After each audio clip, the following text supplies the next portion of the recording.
எப்படி நாம் தூய்மையாக ஆவது? ஓம் சாந்தி. நாம் ஈஸ்வரிய குழந்தைகளாக இருக்கின்றோம்.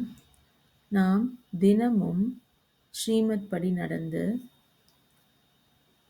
ஆத்ம அபிமானிகளாக ஆகி யோக பலத்தின் மூலம் நாம் தூய்மையாக ஆகின்றோம்.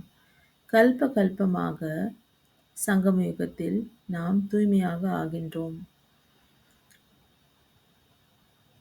ஆதலால் நாம் யோக பலத்தை சேகரிக்க வேண்டும். யோக பலம் என்றால் அமைதியின் பலம். அமைதியின் பலம் மற்றும் அறிவியலின் பலத்திற்கு இரவும் பகலுக்குமான வித்தியாசம் இருக்கின்றது. யோக பலத்தினால்தான் விக்கர்மங்கள் விநாசமாகும். பிறகு நாம் தூய்மையாகி விடுகின்றோம்.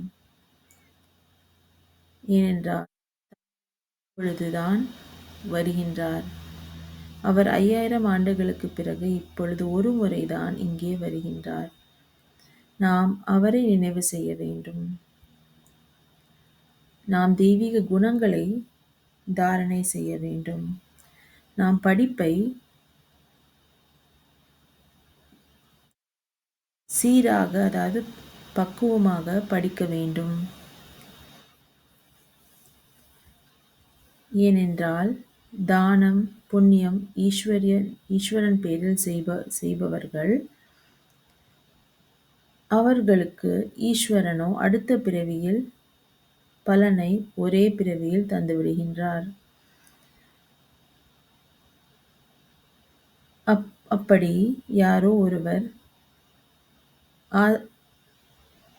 ஒரு பாடசாலையோ அல்லது ஆஸ்பத்திரியோ கட்டுகிறார் என்றால் அவருக்கு அடுத்த ஜென்மத்தில் அவர் ஆரோக்கியமாகவும் நல்ல படித்தவராகவும் இருப்பார்.